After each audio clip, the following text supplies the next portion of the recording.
Доброе утро, дорогие жители республики. Начинаем новый рабочий день. С вами Вероника Тамтосова и хорошее настроение на утро Якутии. Сегодня, как всегда, поговорим о погоде, притом более подробно расскажем, что же нас ждет впереди. Также встретимся со специалистом по психологии детей, узнаем, как проводить лето с детьми так, чтобы это было интересно и родителям, и детям. Это все и еще много-много всего интересного ждет вас в эфире. Поэтому никуда не переключайтесь. Не забываем, что у нас есть телеграм-канал, где всегда есть последние новости для вас. Ну, а прямо сейчас, конечно, новость дня. Что это может быть? Погода. Итак, что же у нас такого интересного за окном? В центральных районах плюс 21, плюс 26. В заречной группе 21-26 выше 0. В южных плюс 17, плюс 21. В Вилюйской группе 17-26 со знаком плюс. В Нижнеленских плюс 19, плюс 27 градусов. В западных 14-18 выше 0. В Колыма-Индигирской группе улусов плюс 12, плюс 26. В Янских 18-25 со знаком плюс. На северо-западе плюс 9, плюс 23 градуса. Температура воздуха в 6 часов утра в Якутске у нас составила 20 градусов тепла, атмосферное давление 740 миллиметров ртутного столба, ветер северный от 1 до 2 метров в секунду. Сегодня днем ветер восточный от 2 до 4 метров в секунду, температура плюс 25, плюс 23 градуса. Лето продолжается, это не может не радовать. Ну а что еще нас порадует, узнаем прямо сейчас из блока новостей.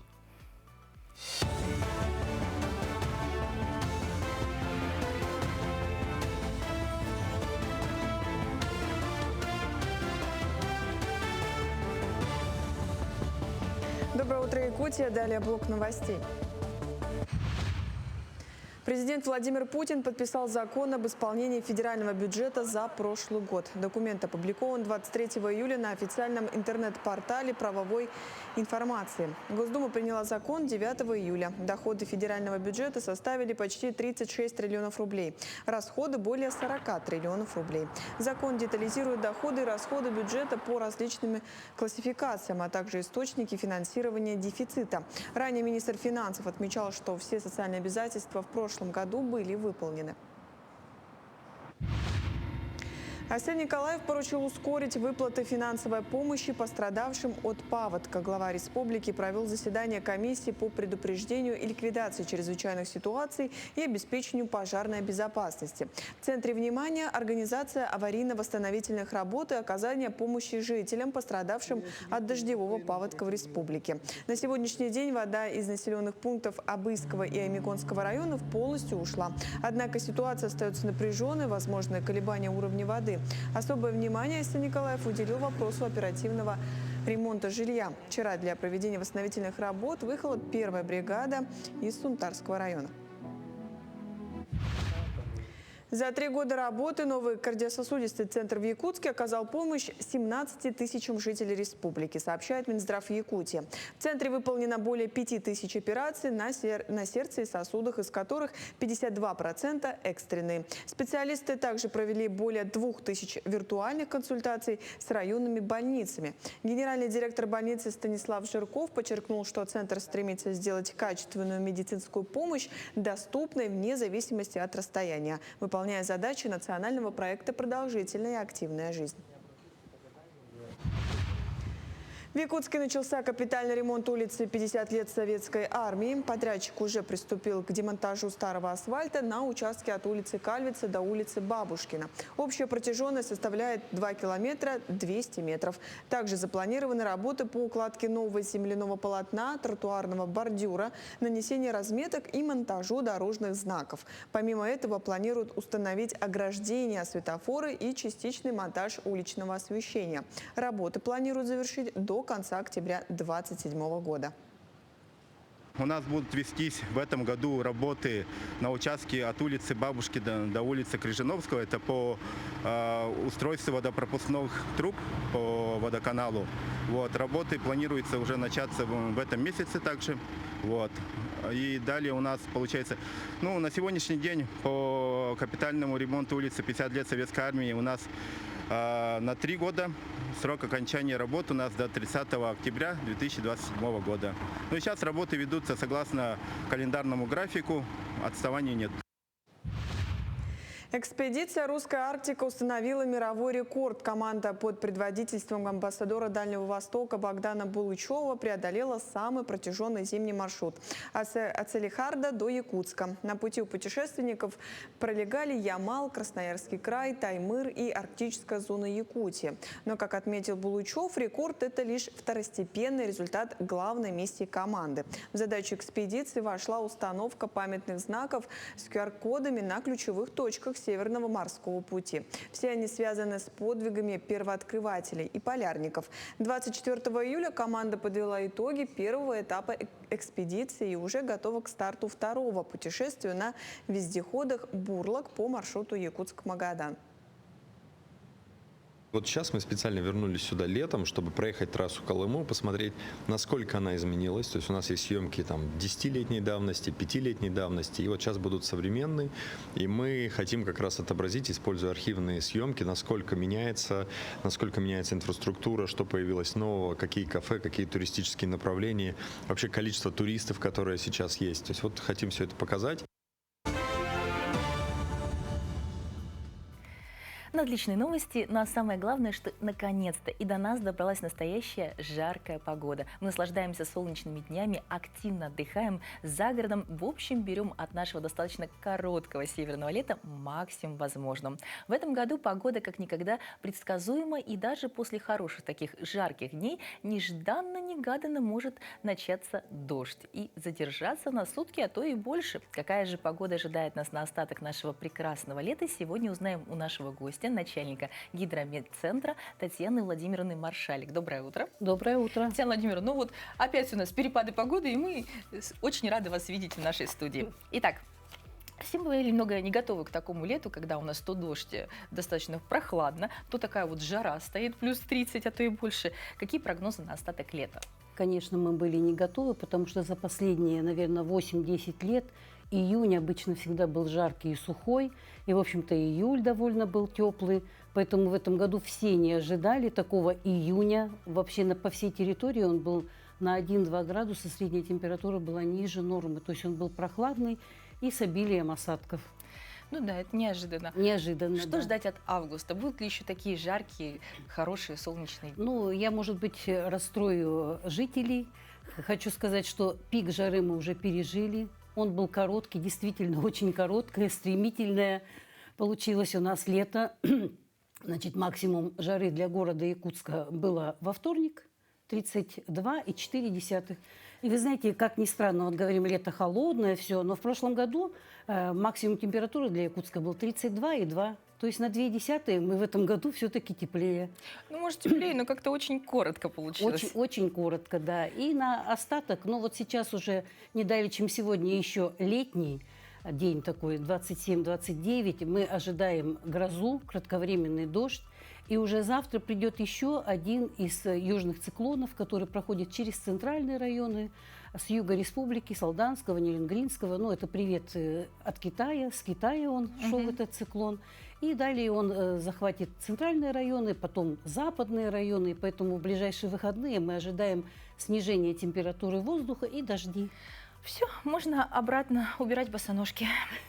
Есть ли какая-то объективная причина, почему такая погода?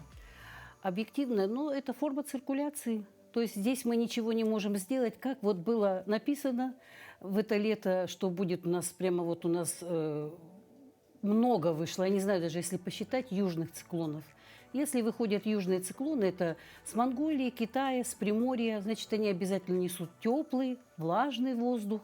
Вот, и поэтому обильные дожди, ну, где-то, может быть, не очень высокая температура, но, тем не менее, вот в этом году объективно так, что нам было предсказано, видимо, заранее, что мы будем вот такое лето получим. Что сарафаны можно не доставать. Ну, немножко же достали, немножко, буквально в течение 10 дней температура довольно была высокая, выше нормы. Удалось ли нам избежать тогда пожароопасной обстановки на территории республики? Вот в 2021 это было достаточно засушливое лето, было очень много пожаров, да, такая тяжелая обстановка, задымление. В этом году мы этого избежали.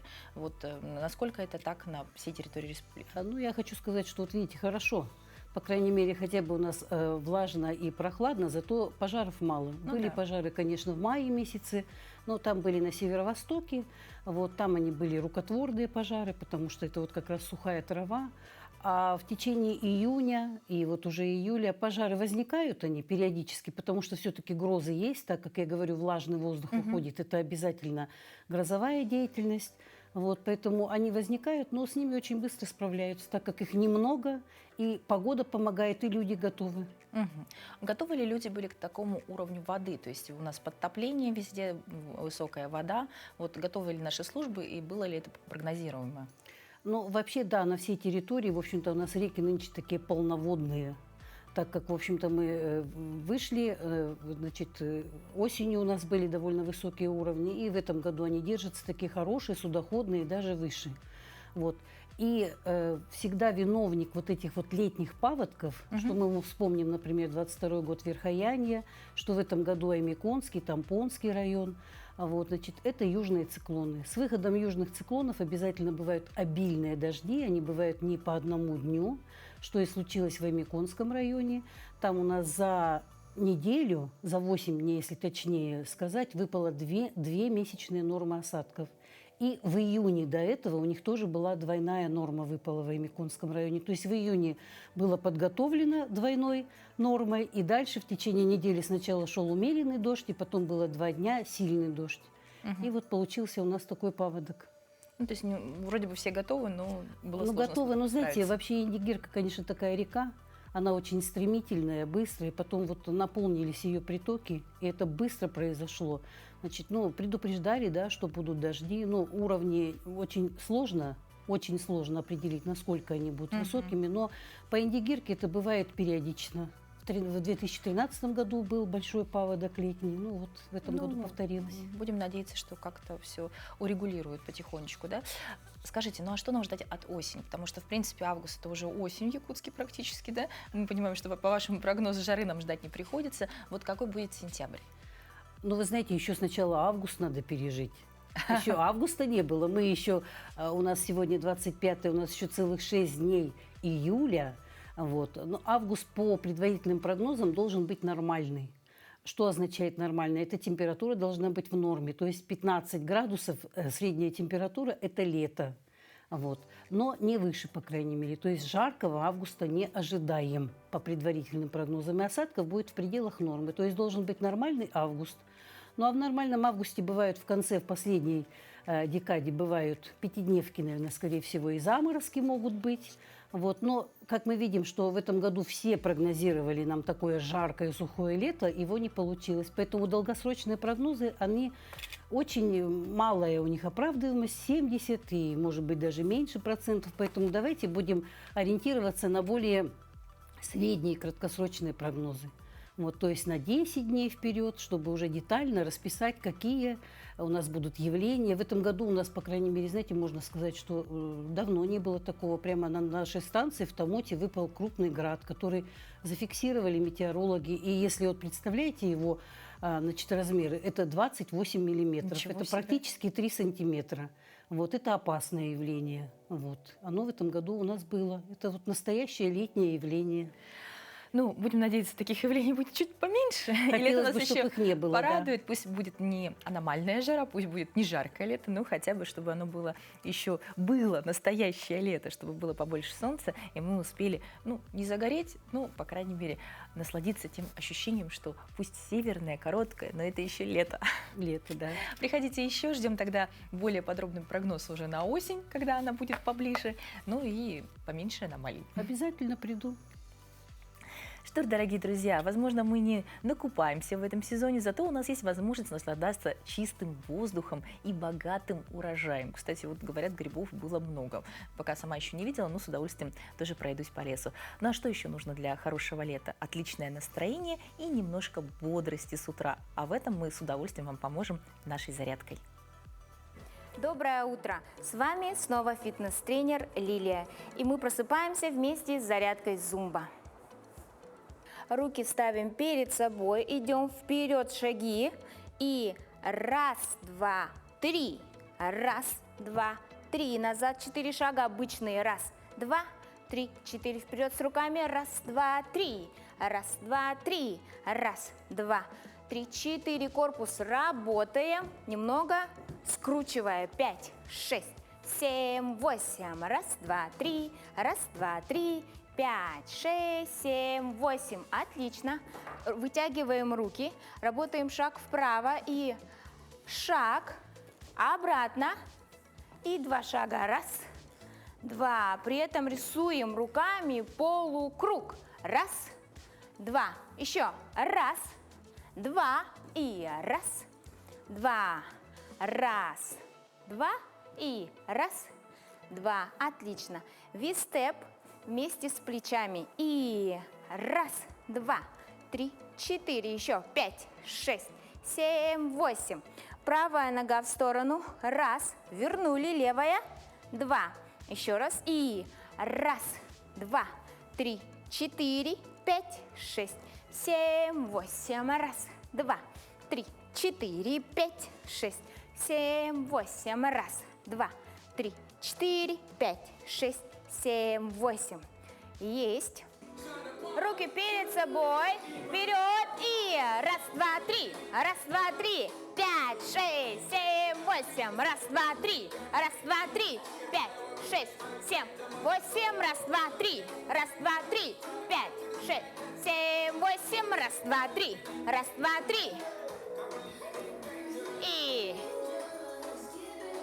раз, 2. Обратно. Раз, 2. Раз, 2. Еще. Раз, 2, 3, 4. Раз, 2. Твистеп. И раз, 2, 3, 4. Правая, левая. Раз, 2, 3, 4. Вправо шаг.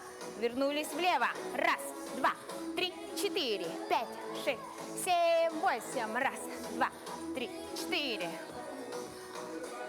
Танцуйте по утрам вместе с нами. До новых встреч!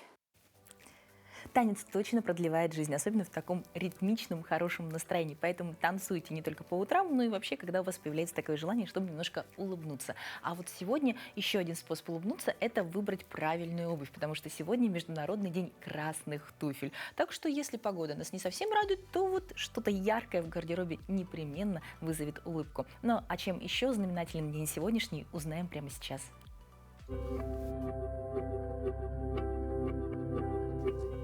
На календаре 25 июля. Сегодня отмечают День сотрудника органов следствия Российской Федерации. По народному календарю православная церковь в этот день вспоминает святых мучеников Прокла и Илария, которые пострадали за веру во II веке. На Руси Прокла называли плакальщиком, потому что с этого дня начинали выпадать большие росы. На Прокла поле от росы промокло, говорили крестьяне, торопясь убрать урожай до того, как он станет портиться от высокой влажности. Нужно было спешить и с заготовкой сена, ведь проклова роса сеногнойная. До прокла надо было успеть высушить сено грядушками и сложить в копнушки. В то же время роса, выпавшая на прокла, считалась целебной. Советовали собирать росу по утру, умываться и протирать ею глаза. Говорили, что от такой процедуры улучшается зрение, лицо становится красивым, а ум спокойным. Знахари считали росу, собранную в этот день, лучшим средством от бессонницы. Люди наделяли проклову росу мистическими свойствами. Верили, что она смывает порчу из глаз. По росе судили о погоде на ближайшее время. Сильная роса и туман поутру предвещали ясные дни. Если же на прокла не было росы ни на лугу, ни в низинах, это было верным признаком приближающегося ненастья. День в истории. В 1708 году по приказу гетмана Мазепы казнен украинский государственный деятель Кочубей. В 1942 году началась оборона Кавказа в годы Великой Отечественной войны. В 1947 году в Праге открылся первый Всемирный фестиваль молодежи и студентов. В 1992 году открылись 25-е летние Олимпийские игры в Барселоне. В этот день родились Кристоф Шейнер, немецкий астроном, физик и математик. Михаил Загоскин, русский писатель-романист, драматург, комедиограф. Дэвид Беласко, американский драматург и режиссер. Марсель Журне, французский оперный певец. Василий Шукшин, советский писатель, кинорежиссер, актер. Именины сегодня отмечают Арсений, Вероника, Гавриил, Иван, Мария, Михаил, Федор. Ну вот советы про росу не очень понравились. Есть в этом что-то такое традиционное и интересное. Надо завтра попробовать. Ну, вообще, сегодня в моде здоровый образ жизни, правильное питание, физические нагрузки. Без этого не может обойтись ни один прогрессивный человек. Для поддержания формы одни бегают по утрам, другие тренируются в фитнес-клубах, а третьи предпочитают водные виды спорта. В последнем случае все больше популярность набирает сапбординг. В этот спортивный летний тренд окунулась и наша коллега Дарья Анкехова. Если вы гуляли вдоль какого-либо водоема этим летом, вы точно видели человека, стоящего на широкой доске с веслом в руках. Сапбординг идеально подходит для водоемов с гладкой поверхностью – рек, озер и заливов. Кататься можно как ради удовольствия, так и для тренировки мышц всего тела, баланса и координации. САП стал настолько универсальным занятием, что сегодня его практикуют и дети, и пожилые, и профессиональные спортсмены. Иногда сапбординг затягивает и становится не просто хобби. Так это произошло и с Кристианом Куприяновым. Это было в 2023 году. Я тогда жил в Москве, и сапсерфинг, он начал тогда активно развиваться, и я попробовал прокатиться впервые на сапборде, и мне очень понравилось. И действительно, когда ты можешь почувствовать вот определенную природу, единение, позагорать на природе, выбраться, это очень классно. Кроме того, сапборды, они очень бюджетные и очень компактные, да, то есть можно взять их, надеть в рюкзак и буквально просто даже чуть ли не на автобусе можно приехать, и с лодкой так не получится, к сожалению. В прошлом году проехал всю страну на автомобиле, и мы от одного океана до другого океана везде катались на сапбордах, и на Байкале были и так далее. САП не требует особой физической подготовки. Научиться стоять и грести на доске может практически любой человек. Многие начинают кататься уже в первые полчаса после знакомства с доской. Все, что нужно, это сам САП, весло, немного свободного времени и водоем поблизости. Единственное, необходимо для начала разобраться в габаритах и в материале, из чего сделан САП. Вот эта вот доска, она из нескольких слоев состоит, да, двухслойный поливинилхлорид, и он хорош, да, тем, что здесь два слоя. Есть однослойные, ну, я как бы их не совсем бы рекомендовал, они, конечно, гораздо бюджетнее, да, по стоимости можно и до 10 тысяч найти, но как бы если какая-то коряга будет и так далее, возможно, ну, это может не совсем хорошо закончиться, поэтому лучше берите двухслойные доски и выше, да, то есть как бы на безопасности не стоит экономить. И вообще доски делятся на разные виды, да, то есть есть прогулочные, есть спортивные, есть специальные для йоги, для фитнеса, да, и отличаются они прежде всего длиной и шириной. Если брать универсальные доски, да, то где-то это от 3 метров, да, 3,20, да, до 3,80, да, и вот ширина от 60 до 90, до 100 может быть, да, ну, то есть чем она уже, тем она быстрее идет, да, как бы вот обычно спортивные доски, которые в соревнованиях, когда участвуют, они длинные и узкие, а если, например, йога, то это как раз-таки, ну, должна быть широкая платформа для того, чтобы делать различные асаны. САП-катание идеально вписывается в социальные сети. Фотографии на закате на фоне природы или городской архитектуры моментально становятся вирусными. Добавим сюда элемент медитации, плавности движений и спокойствия, и мы получим идеальный досуг для жителя 21 века, уставшего от скорости и шума. В этом виде активности можно полностью контролировать свою нагрузку. Хочешь — греби интенсивно, хочешь — сиди на доске и любуйся видами. А у нас в республике таких локаций достаточно. Самые популярные вблизи около Якутска, ну, это, конечно, 203, 202, да, можно сплавиться, ну, против течения можно пойти в сторону Зеленого луга, но обычно очень хорошо идти либо с Табаги, либо с Хатасов до 203 по течению. Мы, например, в мае этого года уже так сплавлялись и с Табаги, и с Хатас. Также интересная локация — это Усюн-Эбе около Капитоновки. Там можно пойти прямо вдоль сопок, мы там видели даже настоящих стерхов. И еще из локаций это речки Кинкеме, Кеткеме, по ботами можно сплавиться, да? Катание на доске с веслом – это не просто спорт или мода. Это способ быть ближе к себе, к природе, к своему телу. Как кататься, где кататься, с кем кататься. Только вы, вода и движение. Если вы еще не попробовали, этим летом самое время встать на САП. Возможно, это будет лучшее приключение этого сезона. Отличный вид спорта, очень здорово побыть на воде, еще так как-то современно, вот я бы сказала. Поэтому, если вы еще не знаете, что делать в оставшиеся выходные лета, вперед! Заниматься спортом.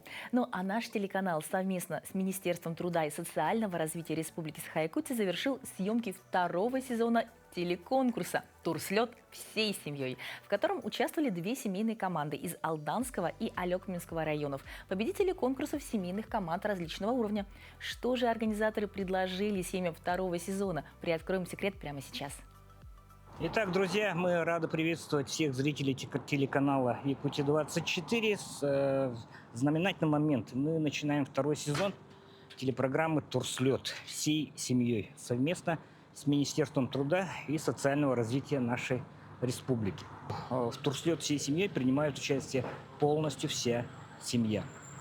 Итак, у нас сборы, у нас последние приготовления. И буквально через несколько минут мы стартуем в направлении замечательного места под названием Еланка. Мы уже выдвинулись на место старта к первым испытаниям. Что ж, посмотрим, как 2 замечательные семьи сегодня выполнят все задания. Да, реально есть опасность, реально есть куда упасть и куда скатиться. Да. Поэтому страховка здесь обязательно.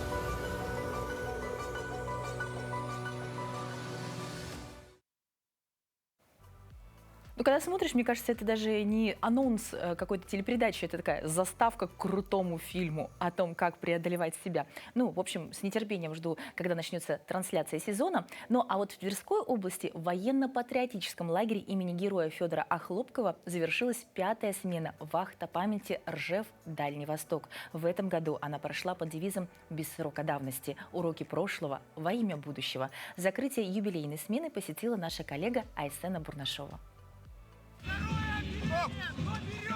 Реконструкция одного из боев Великой Отечественной войны. По традиции, именно она знаменует окончание смены в лагере Охлопкова. На поле солдаты Красной армии атакуют бойцов вермахта.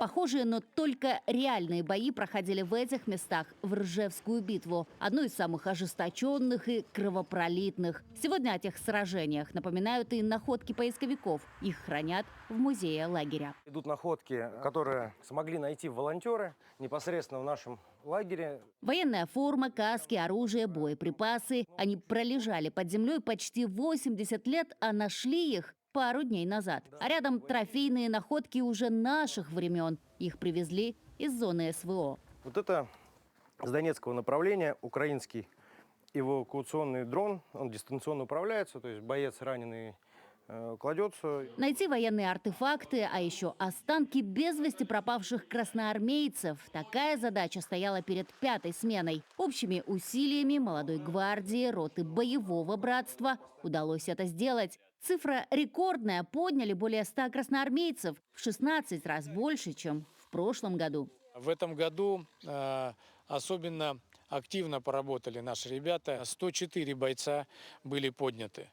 Будет идти большая работа по установлению их личности, но точно абсолютно, что эти бойцы будут с воинскими почестями, найдут упокоение свое. Имена бойцов еще предстоит установить экспертам. Предварительно известно, что это захоронение Санбата. Солдаты погибли в 42-43 годах от тяжелых ранений. Вместе с останками бойцов нашли пуговицы, сапоги, медицинские инструменты. О захоронении поисковикам сообщила местная жительница. Позвонила женщина, и вот она уже говорит, я уже пожилая, и поэтому хотелось бы поделиться с вами этой историей, что ей мама рассказывала, и тетя, что они видели, как этих бойцов захоранивают там. И вот эта история, она из уст в уста, вот через поколение передалась. Женщина нас привела в место, мы отработали это место, нашли действительно останки. Желание найти без вести пропавших красноармейцев, желание увековечить их подвиг объединило поисковиков из 11 регионов страны. Ржев, 15 месяцев боев и потери, которые уходят под миллион, все-таки подтверждаются и материально. Традиционно участвует Забайкальский край. Мы раскапывали в 40-градусную жару и в дождь, мы копали, и все были рады и счастливы. Впервые приехали студенты из ЛНР. Этот лагерь – это собрание просто самых лучших людей на свете, наверное, я не знаю. Смена в лагере имени героя Федора Охлопкова длилась 2 недели. Ребята жили в палатках, помимо поисковой деятельности слушали лекции, обучались, вечера завершали песнями у костра. И все же самым главным для ребят стала возможность прикоснуться к истории Ржевской битвы, к урокам прошлого во имя будущего. Уруй! Айхал! Уруй! Айхал! Уруй! Айхал! Айхал! Айхал! Айсана Бурнашова, Виктор Олесов, Тверская область. Удивительные на сегодня сюжеты, и там путешествия, и там скалолазание. Столько всего летом можно интересного увидеть. Вообще, лето – отличная пора путешествий и отдыха. И если вы не знаете, какой из городов нашей необъятной страны посетить этим летом, то наш следующий сюжет будет для вас как никогда кстати. Наши коллеги из Приморского края рассказали о том, почему следует посетить их столицу, а главное, какие места обязательно стоит увидеть во Владивостоке. Представим, что у вас всего 3 дня во Владивостоке. Вы приехали за авто или просто как турист. Не теряйте времени, начните знакомство с городом с исторического центра. Здесь вы полюбуетесь видами Золотого моста, прогуляетесь по узким улочкам Миллионки, но первым пунктом программы должна стать набережная Спортивной гавани. Набережная Спортивной гавани – место, куда туристы стремятся в первую очередь. Море, яхты и множество ресторанов. У меня в руках легенда стритфуда Владивостока – пянце. Булочка с начинкой из фарша, лука и капусты. Приобрести ее можно буквально на каждом углу, а жители Владивостока знают ее вкус с детства. Вон ребятишки крабов маленьких ловят. Хочется и краба самого большого попробовать.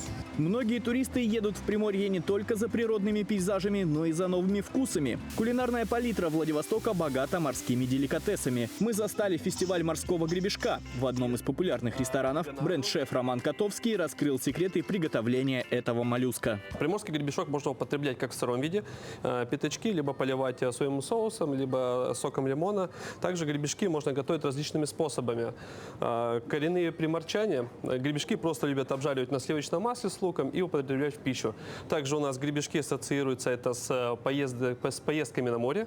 То есть все, кто идет на море, покупают гребешок, готовят его на решеточке, на мангале. Мы гребешок приготовим с корнеплодами, с трюфельным соусом и грибами. Открываем. Вот пошел аромат копчения.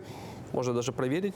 И все это у нас подчеркнет трюфельный соус. Отведав хлеба, то есть гребешка, едем за зрелищами, а точнее за красивыми видами. Самые популярные маршруты у туристов похожи, и начинаются они с Русского острова или с маяка на Эгершельде. Сейчас мы повезем своих гостей на маяк. Посмотреть на Стекленуху мы их свозим обязательно, на Шамару свозим. Ну и по городу, экскурсия по городу. Маяк Токаревского – один из символов города на Эгершельде. К нему ведет длинная каменистая коса, которую прозвали Токаревской кошкой. Изображение маяка с красной крышей украшает открытки, футболки и сувениры, которые увозят с собой гости Приморья. Указывать путь кораблям, идущим через пролив Босфор-Восточный, маяк начал в 1913 году и продолжает до сих пор. Идеальное место для фото и романтических свиданий. Маяк Токаревского. Если не боитесь промочить ноги, можно подойти поближе. Кстати, также дорога к маяку открывается зимой и во время отливов. И даже несмотря на пасмурную приморскую погоду, желающих увидеть этот символ Владивостока очень много. Конечно, изучить и посетить все интересные места Владивостока за 3 дня сложно. Однако этого времени вполне хватит, чтобы раз и навсегда влюбиться в город у моря. Владислав Илюхин, Александр Малыгин, Панорама. Мне кажется, в любом городе есть что посмотреть. И вот недавно мы рассказывали про экскурсии по городу Якутску. И я уверена, что если не воспользовались такой возможностью, то тоже можно увидеть что-то удивительное. Вообще, у нас, наверное, самый удивительный в чем-то город. Ну, а сколько у нас замечательных национальных вкусных блюд. Ну, и, правда, с утра, может быть, не все подходит. Но сегодня мы хотим поделиться не якутским, а более таким традиционным русским блюдом. Это окрошка. Что еще может быть вкуснее в жару? Доброе утро, Якутия. Меня зовут Дмитрий Лунев, я шеф-повар ресторана «Тартуга». И сегодня мы с вами приготовим летний холодный суп окрошка, но окрошка не обычная, а свекольная. Не на квасе, а на сметане с минеральной водой. Заранее отварную свеклу, натертую на мелкой терке, заливаем минеральной водой. У меня это газированная вода, можно брать любую. Добавляю сметану 20% жирности.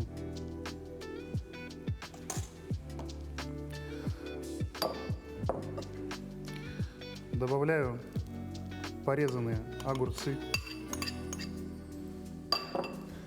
отварное яйцо, редис, порезанный также кубиком, соль, немного черного перца, горчичка. Нарезаем зелень зеленого лука и укропа. Добавляем в наш холодный суп. Также нарезаем ветчину кубиком.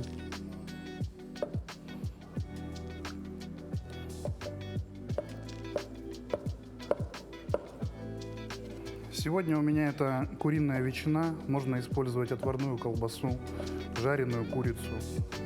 Можно использовать даже вчерашние шашлыки. Традиционно соотношение овощей и мяса в окрошке 50 на 50.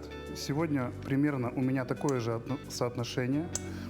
50% овощей, 50% ветчины и заправка на основе минеральной воды и горчицы со сметаной. Добавляем картофель. И тщательно перемешиваем.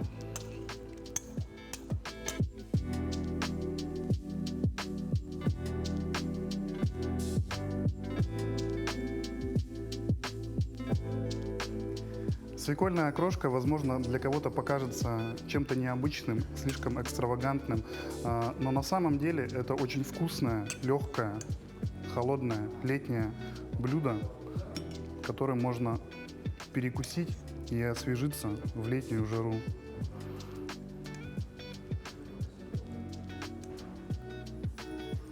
Наша свекольная окрошка готова. Приятного аппетита. Не бойтесь, экспериментируйте. Из простых продуктов можно сделать вкусные, незабываемые летние блюда.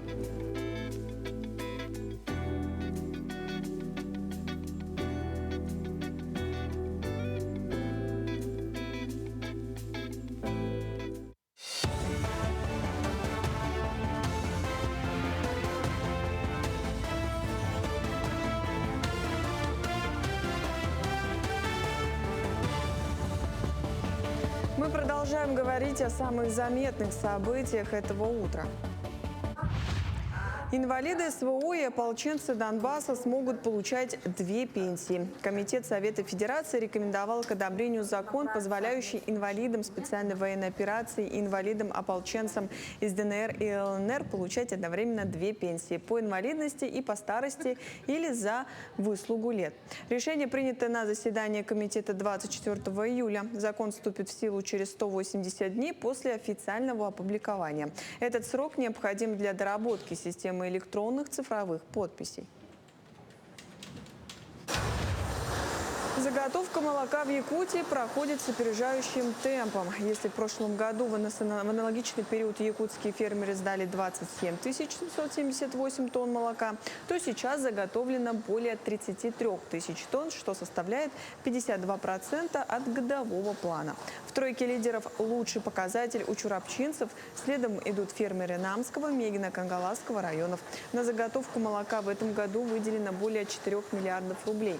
Из общего финансирования 52% средств перечислены в муниципальные районы.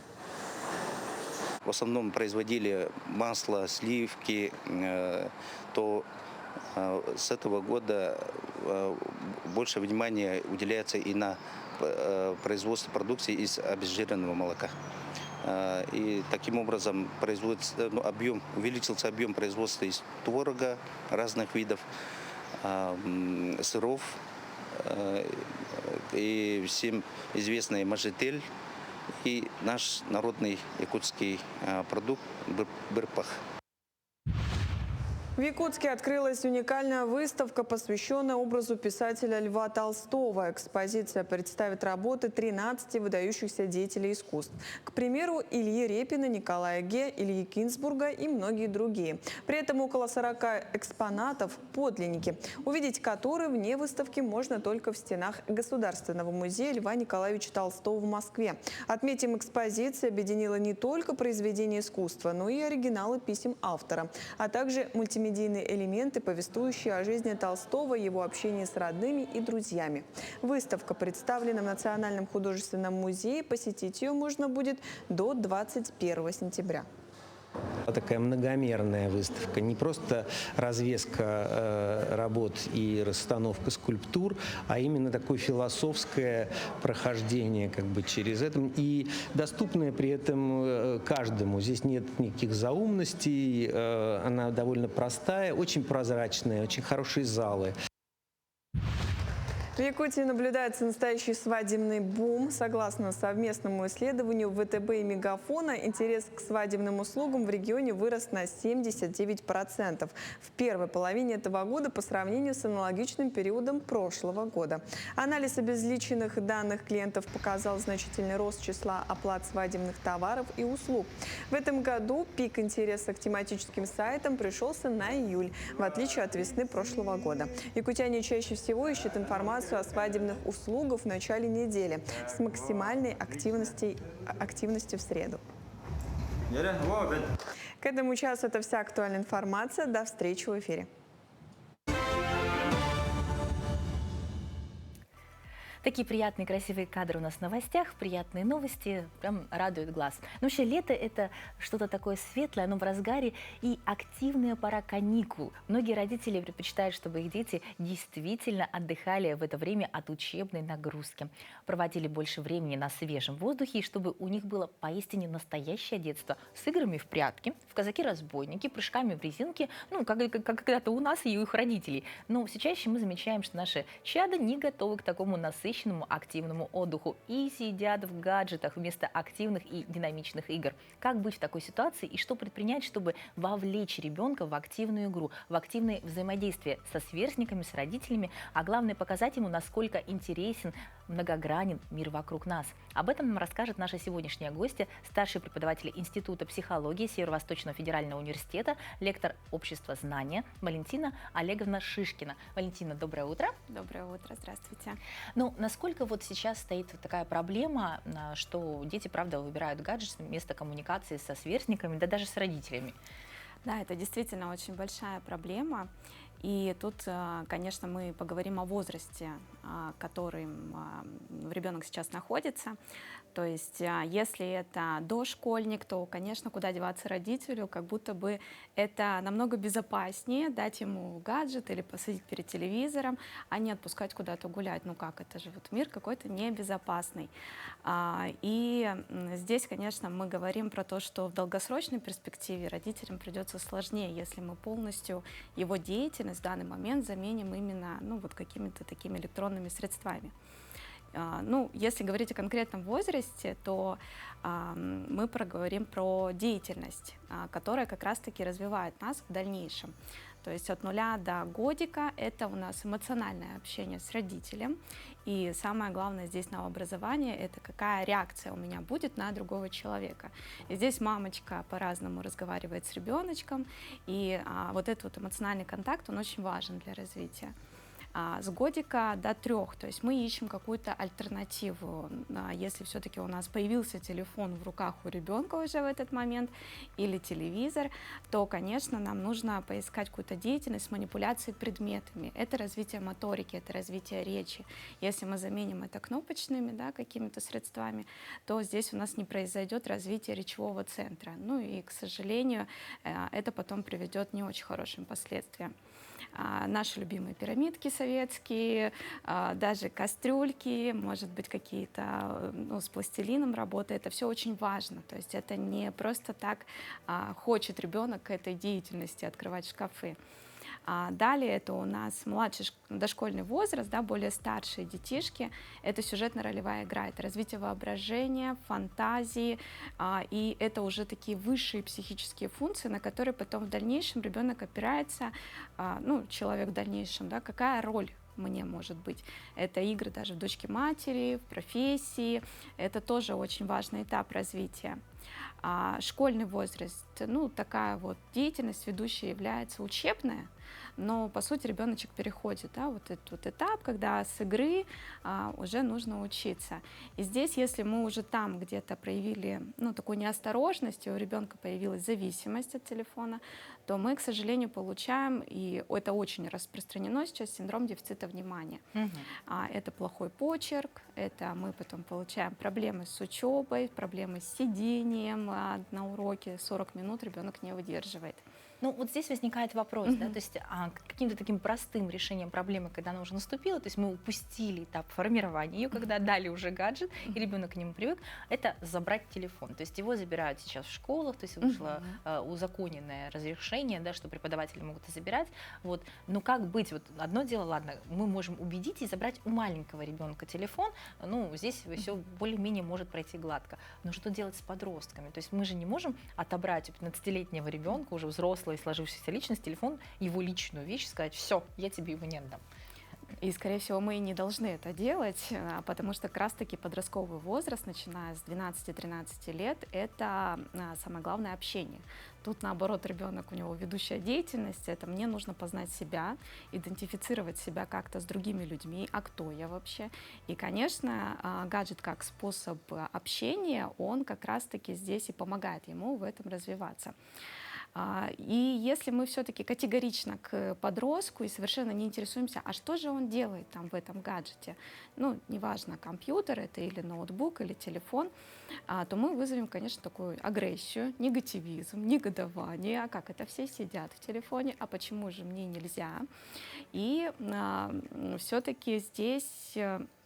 Я думаю, важен близкий контакт с ребенком изначально. Конечно, мы должны об этом где-то позаботиться заранее. Хорошо, если еще родитель позаботился заранее о хобби, чтобы оно перешло в подростковый возраст. И если все-таки такого не случилось, каждый родитель все-таки должен поинтересоваться, а что мой ребенок там делает? Возможно, это все не так уж и плохо. И были такие случаи, что родитель очень категорично относился к сидению за компьютером у подростка, а оказалось, что он занимается основами программистики. И это очень сложные такие психические процессы, которые он там и развивает.